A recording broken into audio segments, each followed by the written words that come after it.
ഈ ക്ലാസ്സിൽ തുടങ്ങുന്നൊരു ശീലം ചിലരുടെ ജീവിതം മുഴുവനായിട്ട് തകർക്കും. ആദ്യം ഒരു ഫ്രണ്ട്സിൻ്റെ കൂടിക്കാഴ്ചയായിരിക്കും, പിന്നീട് ചെറിയ റിലാക്സേഷൻ, അതിനുശേഷം ഒരു സ്ട്രെസ് റിലീഫായിട്ട്. പക്ഷേ അറിയാതെ ഒരു ദിവസം ഇത് നമ്മുടെ ജീവിതത്തെ നിയന്ത്രിക്കാൻ തുടങ്ങും. അങ്ങനെ നിയന്ത്രിച്ച് നിയന്ത്രിച്ച് കുടുംബം അകന്നു പോകും, സാമ്പത്തികം തകരും, ആരോഗ്യം നശിക്കും, മനസ്സമാധാനം ഇല്ലാതാകും. ഇന്ന് നമ്മൾ ഈ വീഡിയോയിൽ സംസാരിക്കുന്നത് മദ്യലഹരി എന്തുകൊണ്ട് ഉണ്ടാകുന്നു, അത് മനുഷ്യൻ്റെയും ശരീരത്തെയും ബ്രെയിനിനെയും എങ്ങനെ ബാധിക്കുന്നു, അതുകൊണ്ട് ആളുകൾ വീണ്ടും വീണ്ടും അതിലേക്ക് പോകുന്നു, പിന്നെ ഏറ്റവും പ്രധാനമായി അതിൽ നിന്ന് എങ്ങനെ പുറത്തു വരാം എന്നതിനെക്കുറിച്ചാണ് നമ്മൾ ഇന്ന് ഈ വീഡിയോയിൽ സംസാരിക്കുന്നത്. ഈ വീഡിയോ ഒരു ജഡ്ജ്മെൻ്റ് ഒന്നുമല്ല, ആർക്കും ആരെയും ഒരു കുറ്റം പറയാനോ അല്ലെങ്കിൽ അങ്ങനെ ഒരു ഉദ്ദേശമൊന്നുമില്ല പറയുന്നത്. കുറച്ച് ഈ പ്രശ്നത്തോട് പോരാടുന്ന ഒരാൾക്ക് അവരുടെ കുടുംബത്തിനും പ്രതീക്ഷ നൽകാൻ വേണ്ടിയിട്ടാണ് ഈ വീഡിയോ ചെയ്യുന്നത്. അപ്പോൾ വീഡിയോ അവസാനം വരെ കാണുക. അപ്പോൾ കാരണം എന്ന് പറയുന്നത് ഇന്ന് ഇന്നത്തെ മനുഷ്യൻ്റെ ജീവിതത്തെ സംബന്ധിച്ചിടത്തോളം ലഹരി എന്താണ്, ലഹരി എന്താണ് മദ്യം കുടിക്കുന്നത് മാത്രമല്ല ലഹരി എന്ന് പറയുന്നത്. ലഹരി എന്ന് പറയുന്ന ഒരാൾക്ക് അത് ഒഴിവാക്കാൻ കഴിയാത്ത അവസ്ഥയാണ് അഡിക്ഷൻ. അത് ശരീരത്തിനും മനസ്സിനും ദോഷമാണോ നമുക്കറിയാം. കുടുംബം തകരുന്നുവെന്ന് നമുക്കറിയാം, പണം നഷ്ടമാകുന്നു എന്നറിയാം, പക്ഷേ അതിനിടയിൽ വീണ്ടും വീണ്ടും അതിലേക്ക് പോകുക ആൾക്കാർ. ഇതാണ് അഡിക്ഷൻ എന്ന് പറയുന്നത്. വീണ്ടും വീണ്ടും ആ സാധനം വീണ്ടും വീണ്ടും ചെയ്യുക എന്നുള്ളത്. മദ്യം നമ്മുടെ ബ്രെയിനിലെ ഡോപ്പമിൻ എന്ന കെമിക്കലിനെ ബാധിക്കുന്നു. ഡോപ്പമിൻ എന്നത് റിവാർഡ് കെമിക്കലാണ്. നമുക്ക് സന്തോഷം, റിലാക്സേഷൻ, ടെമ്പററി പ്ലഷർ എന്നിവ നൽകുന്ന ഒരു സംവിധാനമാണ് ഡോപ്പമിൻ എന്ന് പറയുന്നത്. ആദ്യം മദ്യം കുടിക്കുമ്പോൾ ബ്രെയിൻ വലിയ ഒരു ഡോപ്പമിൻ റിലീസ് ചെയ്യും. അതുകൊണ്ട് ആളുകൾക്ക് ടെമ്പററി സന്തോഷമുണ്ടാകും. പക്ഷേ പതുക്കെ പതുക്കെ ബ്രെയിൻ അതിനെ അടിമപ്പെടുകയും ചെയ്യും. അതിനുശേഷം നോർമൽ സന്തോഷങ്ങൾ മതിയാകാതെ വരും. ഭക്ഷണം, കുടുംബം, ജോലി, ഹോബീസ് ഒന്നും സന്തോഷം നൽകില്ല. ബ്രെയിൻ വീണ്ടും ആൽക്കഹോൾ ആവശ്യപ്പെടും. അവിടെ നിന്നാണ് ഡിപ്പെൻഡൻസി ആരംഭിക്കുന്നത്. എന്തുകൊണ്ടാണ് മദ്യത്തിലേക്ക് പോകുന്നത് നമുക്ക് ആലോചിക്കുമല്ലോ. എല്ലാവരും ഫണ്ണിനായി മാത്രം മദ്യം തുടങ്ങുന്നില്ല. പലർക്കും പിന്നിൽ വേദനകളുണ്ട്, സ്ട്രെസ് ഉണ്ട്, ഡിപ്രഷനുണ്ട്, ലോൺലൈൻസ് ഉണ്ട്, റിലേഷൻഷിപ്പ് പ്രോബ്ലംസ് ഉണ്ട്, ഫിനാൻഷ്യൽ പ്രഷറുണ്ട്, പിയർ പ്രഷറുണ്ട്, ചൈൽഡ്ഹുഡ് ട്രോമാസ് ഉണ്ട്. ചിലർക്ക് ഉറങ്ങാൻ കഴിയാത്ത കൊണ്ട് ചിലർ മദ്യത്തിന് അടിമപ്പെടുന്ന ആൾക്കാരുണ്ട്. ചിലർക്ക് ടെൻഷൻ കുറയ്ക്കാൻ വേണ്ടിയിട്ട് അടിമപ്പെടുന്ന ആൾക്കാരുണ്ട്. എന്തുകൊണ്ടാണ് നിങ്ങൾ അങ്ങനെ അടിമപ്പെടാൻ കാരണം എന്താണെന്ന് താഴെ കമൻറ്റ് ചെയ്യണം. ചിലർക്ക് ആത്മവിശ്വാസം കിട്ടാൻ വേണ്ടിയിട്ട് മദ്യം ഉപയോഗിക്കാറുണ്ട്. പക്ഷേ പ്രശ്നം എന്താണെന്ന് അറിയാമോ? ഈ ആൽക്കഹോൾ പ്രശ്നങ്ങളൊന്നും സത്യത്തിൽ സോൾവ് ചെയ്യുന്നില്ല. അത് താൽക്കാലികമായി മറക്കുമെന്ന് മാത്രമേ ഉള്ളൂ. ഒരു പെയിൻ കില്ലർ പോലെ ഇത് കുറച്ച് നാളത്തേക്ക് ഇത് മറഞ്ഞ് വയ്ക്കാൻ അല്ലെങ്കിൽ മറന്നു പോകാൻ കാരണമാകും. പ്രശ്നം അകത്ത് തന്നെ ഉള്ളിൽ തന്നെ ഉണ്ട്, അത് പുറത്തോട്ട് പോകുന്നതുമില്ല കേട്ടോ. അതിനാൽ ടെമ്പററി റിലീഫ് കഴിഞ്ഞാൽ പ്രശ്നം കൂടുതൽ വലുതായിട്ട് നമുക്ക് തിരികെ വരും. ഈ ടെമ്പററി റിലീഫ് എന്താണ്? മദ്യം ഉപയോഗിക്കുമ്പോൾ കുറച്ച് നേരത്തേക്ക് നമ്മൾ മറന്നു പോകും, പക്ഷേ അത് കഴിഞ്ഞിട്ട് അതിനെയും കൂടുതലായിട്ട് നമ്മൾ മനസ്സിൽ നിന്ന് ഈ സാധനം പുറത്തോട്ട് പോകും. അതിനുശേഷം വീണ്ടും ആൽക്കഹോൾ, അതിൽ നിന്ന് റിലീഫ്, വീണ്ടും പെയിൻ വീണ്ടും തുടങ്ങും. അങ്ങനെ ഒരു ഡേഞ്ചറസ് സൈക്കിളായിട്ട് ഇത് ഇങ്ങനെ സംഭവിച്ചുകൊണ്ടേയിരിക്കും. ശരീരത്തെ മദ്യം എങ്ങനെ നശിപ്പിക്കുന്നു എന്ന് പറഞ്ഞാൽ പലർക്കും തോന്നും ഞാൻ കൺട്രോളിലാണ് എന്ന്. പക്ഷേ ശരീരത്തെ അത് പതുക്കെ പതുക്കെ നശിപ്പിച്ചു കൊണ്ടേയിരിക്കുന്നു. നമ്മുടെ ശരീരത്തിലെ ഡീടോക്സ് മെഷീനാണ് ലിവർ എന്ന് പറയുന്നത്. ആൽക്കഹോൾ ഏറ്റവും കൂടുതൽ ബാധിക്കുന്നത് അത് ലിവറിനെ തന്നെയാണ്. നമ്മൾ കേട്ടിട്ടുണ്ടാവും ലിവർ സിറോസിസ് എന്നൊക്കെ, fatty liver, alcoholic hepatitis, liver cirrhosis എന്നൊക്കെ. അവസാനം ലിവർ ഫെയിലിയർ വരെ ഇതിലെത്തിക്കാം. ഇനി ബ്രെയിനിനെ എങ്ങനെ ബാധിക്കുന്നു എന്ന് ചോദിച്ചാൽ, നമ്മൾ ആദ്യം പറഞ്ഞ ലിവറിനെയാണ്. ഇനി ബ്രെയിനിനെ എങ്ങനെ ബാധിക്കുന്നു എന്ന് ചോദിച്ചാൽ, മെമ്മറി കുറയും, ഡിസിഷൻ മേക്കിംഗ് പവർ കുറയും, ഫോക്കസ് ഇല്ലാതാക്കും, ആങ്കർ ഇഷ്യൂസ് ഉണ്ടാക്കും, ഹാർട്ട് പ്രോബ്ലംസിന് ഇനി എന്തായാലും സംഭവിക്കാം. ഹാർട്ടിന് സംഭവിക്കുന്ന പ്രോബ്ലംസ് എന്ന് പറയുന്നത് ഹൈ ആയിട്ടുള്ള ബ്ലഡ് പ്രഷറാണ് സംഭവിക്കുക. ഹാർട്ട് ഡിസീസുകളുണ്ടാക്കും, ശ്വാസഗതി ഭയങ്കര വലുതായിട്ട് ഉണ്ടാക്കുന്നു, സ്ട്രോക്ക് പോലുള്ള സംഭവങ്ങളുണ്ടാകുന്നു. ഇനി മെൻ്റൽ ഹെൽത്ത് പ്രോബ്ലംസ് എന്തൊക്കെയാണെന്ന് നോക്കിയാൽ ആൻസൈറ്റി ഉണ്ടാകുന്നു, ഡിപ്രഷൻ ഉണ്ടാകുന്നു, പാനിക് അറ്റാക്സ് ഉണ്ടാകും, സൂസൈഡ് തോട്ട്സ് ഉണ്ടാകും. സെക്ഷൽ ഹെൽത്ത് പ്രോബ്ലംസ് നോക്കിയാൽ ഹോർമോണൽ ഇംബാലൻസ് ഉണ്ടാകും, സെക്ഷൽ വീക്ക്നെസ് ഉണ്ടാകും, റിലേഷൻഷിപ്പിൽ ഭയങ്കരമായിട്ടുള്ള ഇഷ്യൂസ് ഉണ്ടാകും. എങ്ങനെയാണ് ആങ്കർ ഉണ്ടായിട്ട് നമ്മുടെ ദേഷ്യം മൂലം റിലേഷൻഷിപ്പിൽ വലിയ വിള്ളലുകൾ ഉണ്ടാകാൻ സാധിക്കും. ഇനി സ്ലീപ്പ് പ്രോബ്ലംസ് എടുത്ത് നോക്കിയാൽ മദ്യം ഉറക്കം തരുന്ന പോലെ തോന്നും, പക്ഷേ അത് ക്വാളിറ്റി സ്ലീപ്പ് നശിപ്പിക്കുകയാണ് ചെയ്യുന്നത്. ബ്രെയിൻ പ്രോപ്പർ റെസ്റ്റ് നേടില്ല, അതിന് രാവിലെ ടയേർഡായിരിക്കും. ഒരു ചെറിയ ഹാബിറ്റ് പോലെ തോന്നുന്ന കാര്യം പതുക്കെ പതുക്കെ മുഴുവൻ ശരീരത്തെയും ബാധിക്കും. ഇനി കുടുംബത്തെ സംബന്ധിച്ച് നോക്കിയാൽ ആൽക്കഹോൾ അഡിക്ഷൻ ഒരാളെ മാത്രം ബാധിക്കുന്ന കാര്യം ഒരിക്കലുമല്ല എന്ന് നിങ്ങൾ ആദ്യം മനസ്സിലാക്കുക. അതിൻ്റെ ആഘാതം കുടുംബം മുഴുവൻ അനുഭവിക്കും. ഭാര്യയുടെ മനസ്സമാധാനം നഷ്ടമാകും, കുട്ടികൾക്ക് ഇൻസെക്യൂരിറ്റി ഉണ്ടാകും, പേരൻസ് നശിപ്പിക്കും. അവരെ വിഷമിപ്പിക്കാനായിട്ട് ഒരുപാട് കാരണങ്ങൾ ഇതുമൂലം ഉണ്ടാകും. വീട്ടിൽ ഫൈറ്റ്സ് ഭയങ്കരമായിട്ടുണ്ടാകും, ട്രസ്റ്റ് നഷ്ടമാകും, ഫിനാൻഷ്യൽ പ്രോബ്ലംസ് ഉണ്ടാകും. ചില കുട്ടികൾ സ്വന്തം അച്ഛനെ പോലും ഭയക്കാൻ തുടങ്ങുന്ന സാഹചര്യത്തിലോട്ടൊക്കെ വരും. ഒരുപാട് പ്രോബ്ലംസ് ഉണ്ടെങ്കിൽ ചെറിയ കാര്യമായിട്ട് ഈ പറഞ്ഞ കാര്യത്തിൽ നിങ്ങൾ കാണരുത്. ആ കുട്ടികളെ ഭയങ്കരമായി ബാധിക്കുന്നൊരു കാര്യമാണ് മദ്യത്തിന് ഉപയോഗം മൂലം അച്ഛൻ നശിച്ചു പോകുന്നത്. കുട്ടികൾ അച്ഛനെ ഭയങ്കരമായിട്ട് പേടിക്കാൻ തുടങ്ങും. ഇത് ഭയങ്കര പ്രശ്നമാണ് കേട്ടോ. ഇത് ഇമോഷണൽ ട്രോമയായിട്ട് ജീവിതം മുഴുവൻ കുട്ടികൾ ക്യാരി ചെയ്യേണ്ടി വരും. അഡിഷൻ വ്യക്തിയുടെ മാത്രം പ്രശ്നമില്ല എന്ന് പറഞ്ഞത് അതുകൊണ്ടാണ്. ഇനി മദ്യലഹരിയുടെ വാർണിംഗ് സൈൻസ് എന്താണെന്ന് നോക്കിയാലോ. എപ്പോൾ മനസ്സിലാക്കാം ഒരാൾ അഡിക്ഷനിലേക്ക് പോകുന്നുവെന്ന്? നിങ്ങൾക്ക് തന്നെ മനസ്സിലാവും നിങ്ങൾ അഡിക്ഷനിലാണ് എന്ന്. ഒന്നാമത്തെ കാര്യം അത് നമ്മൾ തന്നെ പറയാതെ അല്ലെങ്കിൽ ആരും പറയാതെ തന്നെ മനസ്സിലാക്കാൻ പറ്റുന്ന കാര്യമാണ്. ഈ ദിവസവും കുടിക്കാനുള്ള ആർജം ഉണ്ടാവും. ദിവസവും കുടിക്കണമെന്ന് ഭയങ്കര തോന്നലുണ്ടാവും. അതങ്ങനെയുള്ള ആൾക്കാരുടെ അഡിക്ഷനുള്ള ആൾക്കാർക്ക് കൺട്രോൾ ചെയ്യാൻ കഴിയാത്ത അവസ്ഥയിലോട്ട് പോകും. കുറച്ച് മദ്യം കൊണ്ട് എഫക്റ്റ് ഇല്ലാതാവുകയും ചെയ്യാം.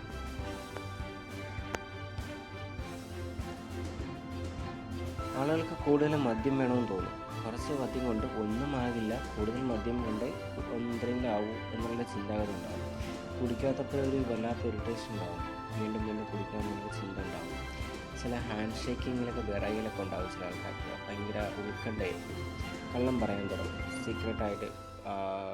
സീക്രട്ടായിട്ട് ഡ്രിങ്ക് ചെയ്യാൻ തുടങ്ങും. ജോലി, കുടുംബം ഇതൊക്കെ ഇഗ്നോർ ചെയ്യാൻ തുടങ്ങും. ഫിനാൻഷ്യൽ ലോസ് ഉണ്ടായിട്ടും പിന്നെയും ഇത് തുറന്നുകൊണ്ടേയിരിക്കും. അതുകൊണ്ടെങ്കിൽ സീരിയസ് ആയിട്ടുള്ള സൈനാണ് നിങ്ങളെ അഡിക്റ്റഡ് ആണ് എന്ന് നിങ്ങൾ മനസ്സിലാക്കുക.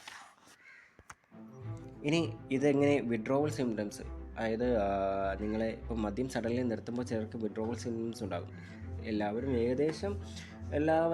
ഒരു നിർത്തണമെന്നുള്ള ചിന്താഗതിക്കാരായിരിക്കും. അപ്പോൾ ചിന്താഗതി ഉണ്ടായിട്ട് നിർത്താൻ വേണ്ടി തുടങ്ങുന്നൊരു സാഹചര്യമുണ്ട്. അപ്പം നിർത്താൻ വേണ്ടി തുടങ്ങുന്നൊരു സാഹചര്യത്തിൽ ആദ്യം സംഭവിക്കുന്നതെന്ന് പറഞ്ഞാൽ ഒരു മദ്യം സഡൻലി നിർത്തുമ്പോൾ ചിലർക്ക് ഒരു വിഡ്രോവൽ സിൻഡ്രോം ഉണ്ടാവും. ആ സ്വെറ്റിങ്, വിയർക്കുക, ആൻസൈറ്റി ഉണ്ടാവും, ഷേക്കിങ്, പെട്ടെന്ന് വിറയൽ അങ്ങനെയൊക്കെ ഉള്ളതൊക്കെ ഉണ്ടാവും, വൊമിറ്റിംഗ് ഉണ്ടാവും, പിന്നെ ഉറക്കമില്ലായ്മ വരും, പെട്ടെന്ന് ദേഷ്യവും സന്തോഷവും ഭയങ്കര പെട്ടെന്ന് മൂഡ് സ്വിങ്സ് ഉണ്ടാവും.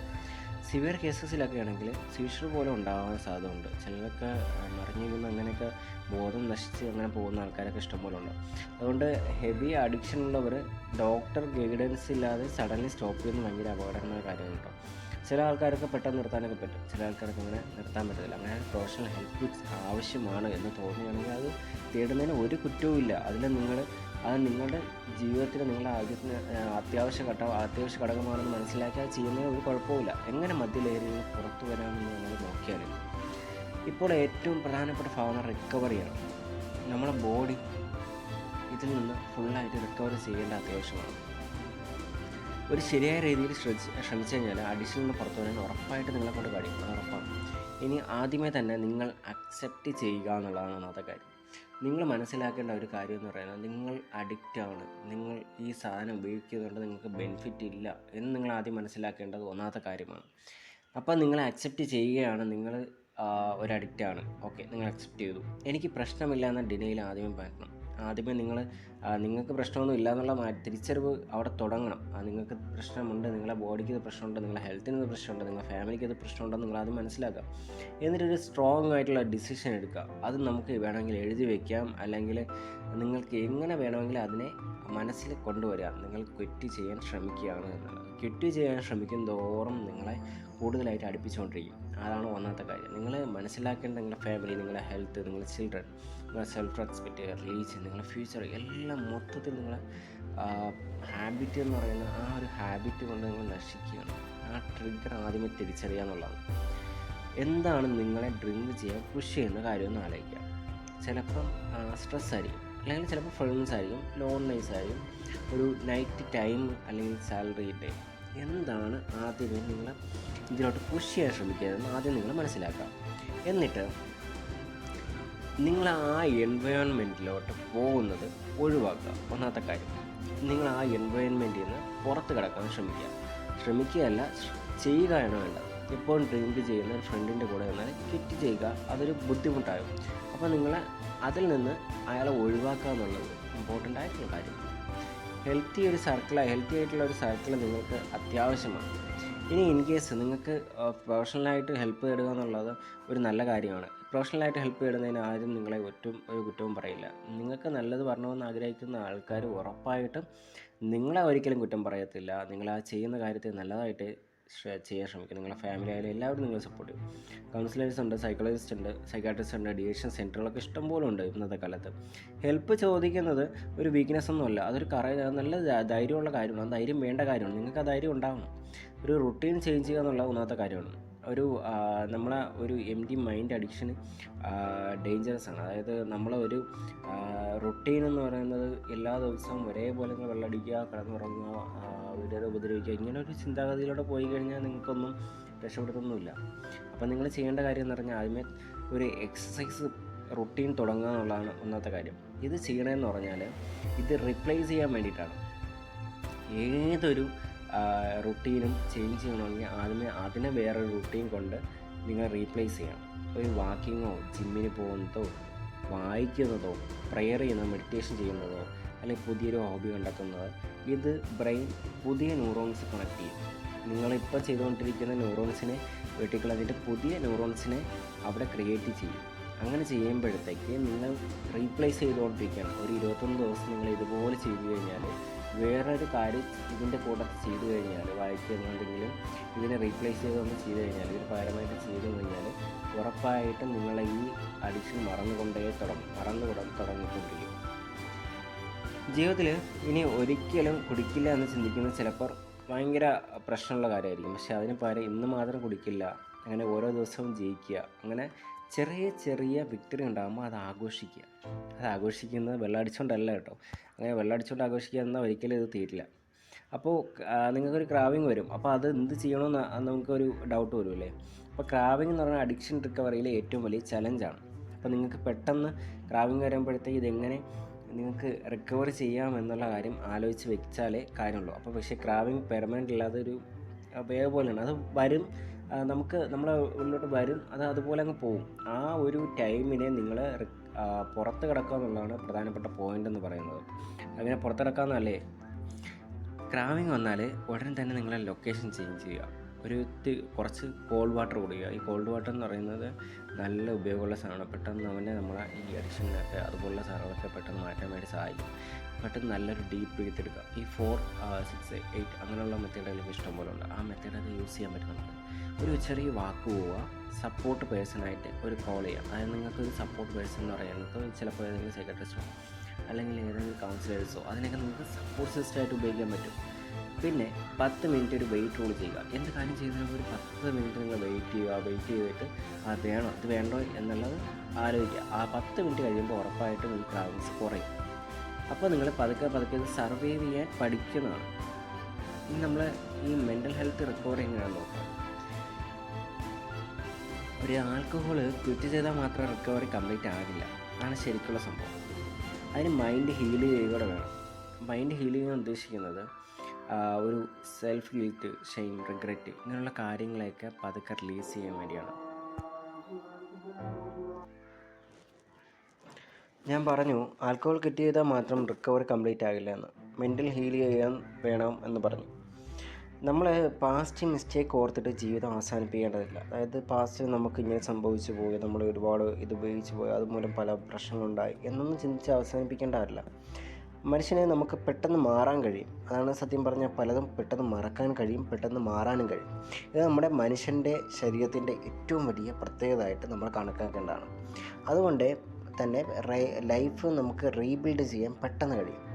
അപ്പോൾ കുടുംബം എന്ത് ചെയ്യണമെന്ന് പറഞ്ഞാൽ, ഒരു അഡിക്റ്റഡ് പേഴ്സണെ ഹെൽപ്പ് ചെയ്യുമ്പോൾ ഫാമിലി എങ്ങനെ പെരുമാറണം എന്ന് പറയുമ്പോൾ, നീ ഒരു യൂസ്ലെസ് ആണ്, നീ പറയുന്നത് റിക്കവറി ബുദ്ധിമുട്ടാകും എന്നൊക്കെ പറയുന്നത്, അങ്ങനെ ഷെയിം ചെയ്യാൻ ഒരിക്കലും പാടില്ല. നമ്മളവരെ സപ്പോർട്ട് ചെയ്യണം വേണ്ടത്. പക്ഷേ അഡിക്ഷൻ എനേബിൾ ചെയ്യാൻ ഒരിക്കലും പാടില്ല. ഒരു പ്രൊഫഷണൽ ഹെൽപ്പിന് വേണ്ടിയിട്ട് അവരെ എൻകറേജ് ചെയ്യണം. നിങ്ങൾ പറഞ്ഞു കൊടുക്കണം, ഞാൻ ഇങ്ങനെ ഒരു ആളുണ്ട്, അവിടെ പോയി നമുക്ക് ചെയ്ത് നോക്കാം, അല്ലെങ്കിൽ നമുക്ക് അങ്ങോട്ട് പോയി നോക്കാം, അവരുടെ സഹായം തേടി നോക്കാം എന്നൊക്കെ പറഞ്ഞു നോക്കണം. ഒരു ചെറിയ പുള്ളി ഒരു ദിവസം ഒന്ന് വിഡ്രോ ചെയ്യുക, ഒരു ദിവസം പുള്ളി ഇത് യൂസ് ചെയ്യുന്നില്ല എന്ന് നമ്മൾ മനസ്സിലാകണം. അപ്പോൾ എന്താ ചെയ്യേണ്ടത്? അങ്ങനെയുള്ള സാഹചര്യങ്ങളിൽ പുള്ളിയെ ഒന്ന് സപ്പോർട്ട് ചെയ്യുകയാണ് വേണ്ടത്. ഒരു കൺഗ്രാജുലേറ്റ് ചെയ്യുകയാണ് വേണ്ടത്. അപ്പോൾ റിലാപ്സ് എന്തുകൊണ്ട് സംഭവിക്കുന്നത് നമുക്ക് നോക്കാം. റിലാപ്സ് എന്ന് ഉദ്ദേശിക്കുന്നത് എന്താണ്? വീണ്ടും ഈ ക്വിറ്റ് ചെയ്ത കാര്യം പിന്നെയും സംഭവിക്കുക എന്നുള്ളതാണ് റിലാപ്സ് കൊണ്ട് നമ്മൾ ഉദ്ദേശിക്കുന്നത്. അതുകൊണ്ട് അവർ ഹോപ്പ്ലെസ്സായി ഫീൽ ചെയ്യും. നമ്മൾ ഇങ്ങനെ ഒരു പെട്ടെന്ന് പറയണം, നിങ്ങൾ ക്വിറ്റ് ചെയ്തല്ലോ, അപ്പം നിങ്ങളെക്കൊണ്ട് ഇത് ചെയ്യാൻ പറ്റില്ല എന്നൊക്കെ പറയുന്നത് ഭയങ്കരമായിട്ടുള്ള അങ്ങനെ പറയാൻ പാടില്ല. റിലാപ്സ് എന്ന് പറയുന്ന ഒരു ഫെയിലിയർ ഒന്നുമല്ല, ഇത് റിക്കവറി പ്രോസസ്സിൻ്റെ ഭാഗമാണ്. ഉറപ്പായിട്ട് ഏതൊരു കാര്യവും നമ്മൾ തുടർച്ചയായി ചെയ്തുകൊണ്ടിരിക്കുന്ന കാലയളവിൽ ഇടയ്ക്കൊരു ദിവസം വിട്ട് നിൽക്കുമ്പോഴത്തേക്ക് ഭയങ്കരമായിട്ട് അർജുണ്ടാവും, നമുക്ക് ചെയ്യണം, വീണ്ടും വീണ്ടും വീണ്ടും ചെയ്യണമെന്നൊക്കെ. അപ്പോൾ റിലാപ്സ് വന്നാൽ വീണ്ടും എഴുന്നേൽക്കുക, അതിന് കഴിയില്ല എന്ന് തീരുമാനിക്കരുത്. Every come back makes you stronger. കൂടുതൽ നിങ്ങളെ സ്ട്രോങ്ങർ ആക്കും. നിങ്ങളുടെ ബ്രെയിൻ സെൽസ് നിങ്ങൾ കൂടുതൽ ചെയ്യാൻ വേണ്ടിയിട്ട് നിങ്ങളിത് ഒരിക്കലും ചെയ്യാൻ പറ്റത്തില്ല എന്നുള്ള കാര്യങ്ങൾ ചെയ്യാൻ ശ്രമിക്കുമ്പോഴത്തേക്ക് നിങ്ങളുടെ ബ്രെയിൻ സെൽസ് അങ്ങനെ തന്നെയാണ് പ്രവർത്തിക്കുന്നത്. പലർക്കും സ്പിരിച്വലി റിക്കവറി വലിയ ഒരു റോള് പ്ലേ ചെയ്യുന്നത്. അതായത് ഒരു പ്രെയർ, മെഡിറ്റേഷൻ, ഫെയ്ത്ത്, നമ്മുടെ കമ്മ്യൂണിറ്റി സപ്പോർട്ട്, അതായത് റിലീജിയൻപരമായിട്ട് അമ്പലത്തിൽ പോകുന്ന, അല്ലെങ്കിൽ ക്ഷേത്രത്തിൽ പോകുന്ന, അമ്പലത്തിൽ പോകുന്ന, പള്ളിയിൽ പോകുന്ന, ചർച്ചിൽ പോകുന്ന, ഇങ്ങനെയുള്ള കാര്യങ്ങൾക്ക് കൂടുതൽ നല്ല സ്റ്റെബിലിറ്റി നൽകുക, ഈ മൈൻഡിനെ സ്റ്റേബിളാക്കാൻ വേണ്ടി ഭയങ്കരമായിട്ട് സഹായിക്കും. ഇന്നർ പീസ് ഇല്ലാതെ പുറത്തുള്ള അഡിക്ഷൻ ജയിക്കാൻ ഭയങ്കര ബുദ്ധിമുട്ടാണ്. നമ്മുടെ കണക്ഷനൊക്കെ ബിൽഡ് ചെയ്ത് വേണം നമുക്ക് മുന്നോട്ട് പോകാനായിട്ട്. ഒരു സപ്പോർട്ട് വേണം. സെൽഫ് കൺട്രോൾ സ്ലോലി ബിൽഡ് ചെയ്യേണ്ട ഒരു കാര്യമാണ്. റിക്കവറി ഫാസ്റ്ററാക്കാൻ ഹെൽത്തി ലൈഫ് സ്റ്റൈൽ വളരെ അത്യാവശ്യമാണ്. നല്ല ഉറക്കം അതിൽ അത്യാവശ്യമാണ്. പ്രോപ്പറായിട്ടുള്ള പ്രോട്ടീൻസ്, ഫ്രൂട്ട്സ്, വെജിറ്റബിൾസ്, മുട്ട, പാല്, കൂടുതൽ വാട്ടർ കണ്ടൻസ് അടങ്ങിയ കാര്യങ്ങൾ. ആൽക്കഹോൾ ബോഡിയിലെ വൈറ്റമിൻസ് കുറച്ചുകൊണ്ടിരിക്കുന്നതാണ്. അതുകൊണ്ട് തന്നെ ഫ്രൂട്ട്സും വെജിറ്റബിൾസൊക്കെ ഇഷ്ടംപോലെ കഴിക്കണം. മുട്ട പോലുള്ള സാധനങ്ങൾ കൂടുതൽ കഴിക്കണം. നിങ്ങൾ നല്ല രീതിയിൽ എക്സർസൈസ് ചെയ്യുന്നത് നാച്ചുറൽ ഡോപ്പമിൻ ഇൻക്രീസ് ചെയ്യാനായിട്ട് ഭയങ്കരധികം സഹായിക്കും. ഇനി മോർണിംഗ് സൺലൈറ്റ് ഒരു നല്ല മൂഡ് ഇമ്പ്രൂവ് ചെയ്യുന്നൊരു കാര്യമാണ്. സോഷ്യൽ കണക്ഷൻസ്, ഐസൊലേഷൻ, നമ്മൾ ഒറ്റപ്പെട്ടു പോകുന്നുള്ള ചിന്താഗതി മാറ്റിയിട്ട് നല്ല പീപ്പിളിൻ്റെ കൂടെ നല്ലതുപോലെ നമ്മൾ ഇടപഴകുന്നത് നല്ല കാര്യമാണ്. നിങ്ങളൊന്ന് ഇമാജിൻ ചെയ്യുക. നിങ്ങളൊന്ന് കണ്ണടച്ച് നോക്കുക. ഒരു ദിവസം രാവിലെ നിങ്ങൾ ഒരു ഉറക്കം എണീക്കുന്നു. ഹാങ് ഓവർ ഇല്ല, ഗിൽറ്റില്ല, ഫിയർ ഇല്ല. കുട്ടികൾ നിങ്ങളെ റെസ്പെക്റ്റ് ചെയ്യുന്നു, ഫാമിലി വീണ്ടും സ്മൈൽ ചെയ്യുന്നു, നിങ്ങളെ ഹെൽത്ത് ഇമ്പ്രൂവ് ചെയ്യുന്നു, മണി സേവ് ചെയ്യുന്നു, നിങ്ങൾ വീണ്ടും നിങ്ങളെ കണ്ടെത്തുന്നു. അങ്ങനെയുള്ള സാഹചര്യങ്ങൾ നിങ്ങളൊന്ന് ആലോചിച്ച് നോക്കുക. ഇത് ഇമ്പോസിബിൾ അല്ല. ലോകത്ത് ലക്ഷക്കണക്കിന് ആളുകൾ അഡിക്ഷനിൽ നിന്ന് പുറത്തു വന്നിട്ടുണ്ട്. നിങ്ങൾക്കത് കഴിയുന്ന കാര്യം തന്നെയാണ്, ഉറപ്പായ കാര്യമാണ്. ഈ വീഡിയോ കാണുന്ന ഒരാൾ ഇപ്പോൾ നിങ്ങൾ സ്ട്രഗിൾ ചെയ്യുന്നവരുണ്ടാവും. അപ്പം നിങ്ങൾ ഒറ്റയ്ക്കല്ല. നിങ്ങളിത്രയും കാണുന്ന ആൾക്കാരുണ്ടെങ്കിൽ അത് ഉറപ്പായും നിങ്ങൾ ഒറ്റയ്ക്കല്ല. നിങ്ങൾക്ക് ജീവിതം അവസാനിച്ചിട്ടുണ്ടാവും. മിസ്റ്റേക്കുകളുണ്ടാവും. മിസ്റ്റേക്കില്ലാതെ മനുഷ്യരൊന്നുമില്ല. പെയിൻ ഉണ്ടാവും. പക്ഷേ എപ്പോഴും ചേഞ്ച് വേണമെന്നുള്ള നമ്മുടെ മനസ്സിൻ്റെ തോന്നലാണ്. അത് പോസിബിളാക്കാൻ ശ്രമിക്കുക. ഒരു തീരുമാനം, ഒരു സ്റ്റെപ്പ്, ഒരു സപ്പോർട്ട് സിസ്റ്റം നിങ്ങളുടെ ജീവിതത്തിൽ ഹെൽപ്പ് ചോദിക്കാൻ ഭയക്കരുത്. ഒരിക്കലും നിങ്ങളങ്ങനെ ഭയക്കേണ്ട ആവശ്യമില്ല. അഡിക്ഷൻ നിങ്ങളുടെ ഐഡൻറ്റിറ്റി അല്ല. അത് നിങ്ങൾ അതിനേക്കാൾ ശക്തമാണെന്ന് നിങ്ങൾ മനസ്സിലാക്കുക. ഇന്നൊരു ചെറിയ തീരുമാനമെടുക്കുക, ചെറിയ സ്റ്റെപ്പ് എടുക്കുക. ഒരു ദിവസം ഒരു സ്റ്റെപ്പ് എടുത്ത് കഴിഞ്ഞാൽ നിങ്ങളെ ഉറപ്പായും നിങ്ങളെ വലിയൊരു മാറ്റത്തിലേക്ക് നിങ്ങളെ ഈ വീഡിയോ സഹായിച്ചിട്ടുണ്ടെങ്കിൽ നിങ്ങളിലേക്ക് ഷെയർ ചെയ്ത് വേറൊരാളുടെ ചെറിയ സഹായിക്കാൻ കഴിയും.